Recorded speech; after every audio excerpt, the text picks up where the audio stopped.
All right, let's dive right in. We're going to tackle one of the most common fears on the entire planet, public speaking. And we're going to use the amazing, super practical ideas from Mike Acker's fantastic book, Speak with No Fear. I mean, let's be honest for a second. You know that feeling, right? The knot in your stomach, your heart starts pounding, maybe your palms get a little sweaty. Sound familiar? Well, if it does, you are so not alone. I mean, wow, just let that sink in. More than death. So this isn't some tiny little quirk. It's a huge deal for a lot of people. But here's the thing. What if the way we've all been thinking about this fear is just completely backwards? This right here, this is the whole game changer from Mike Acker. The goal isn't to magically make the fear vanish, because that's pretty much impossible. The real goal is to change your relationship with it. And that little shift in your thinking, well, that's where everything changes. So before we get into the 7 specific strategies, we've got to get this main idea locked in. It's all about what he calls reframing your fear. Acker calls this the fear misunderstanding. See, we treat fear like it's this big enemy we have to fight and destroy. But he says, no, it's actually just energy. Maybe it's a little wild and unfocused, but it's still energy. And once you see it that way, you realize you can harness it instead of just fighting it. Okay, so our first batch of strategies is all about the place where the fear actually starts, right between your ears. These are all about taking control of that inner monologue, the one that can spin out of control before you even open your mouth. So here's the plan for our minds. We're going to take a quick look back into the past, then we're going to peek into the future, and finally we're going to plant ourselves firmly in the here and now. So first things first, you got to ask, where is this feeling actually coming from? Was it a presentation in school that went wrong? Did someone make fun of you once? Is it just a ton of pressure from work?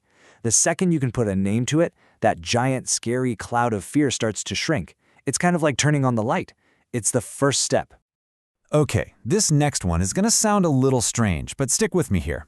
Our brains love to imagine disaster, but they keep it vague. So Acker says to actually go there. Ask yourself, what is the absolute worst thing that could happen? You forget a line, your computer dies. When you actually picture it, you realize, you know what? I'd survive that. It takes away its power. And the last piece of the puzzle for your mind is to just be here now. See, anxiety loves to live in the future. It's all about the what-ifs. But by just focusing on your breathing, the feeling of your feet on the floor, you pull yourself back to the present. And it's a whole lot harder for fear to get a grip when you're grounded in the now. All right, so once you start getting your inner world sorted out, the next huge step is to change how you think about the outside world, specifically the audience.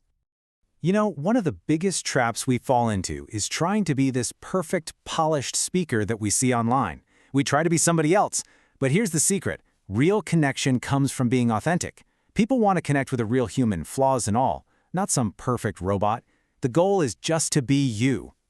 And you can really see the difference here, can't you? In that perfect column, there's just so much pressure and anxiety. But on the other side, just being you, that's where trust is built. That's where connection happens. And honestly, it's a lot less work. Now this one is a true game changer. I'm serious. The second you can stop worrying about how am I doing or do I look stupid and instead start thinking, how can I help these people? Your anxiety just melts away. It's not about you being judged anymore. It's about you being helpful. It really is all about that internal shift. You just have to remind yourself, my mission here is to give them something of value. They didn't show up with scorecards to judge me. They came to learn something. When your whole focus becomes about giving, there's just not much room left to worry. Okay, now I've got a technique for you that's so simple, it feels like it shouldn't work. But believe me, it is one of the most powerful ways to make a big, scary crowd feel totally manageable. Looking out at a giant sea of faces basically short-circuits your brain and puts it in panic mode. So don't do it. Instead, just find one friendly-looking person and talk directly to them for a sentence.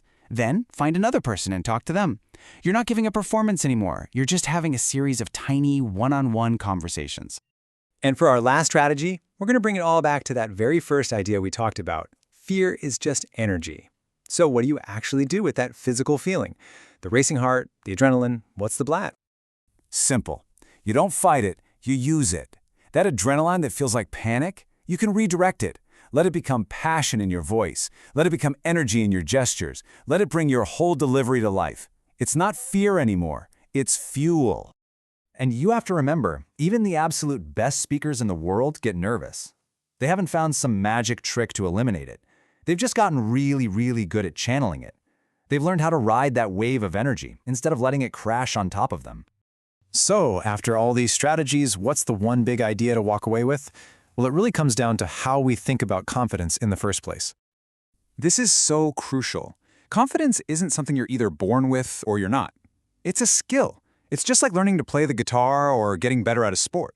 You build it little by little through practice. Nobody just wakes up a master.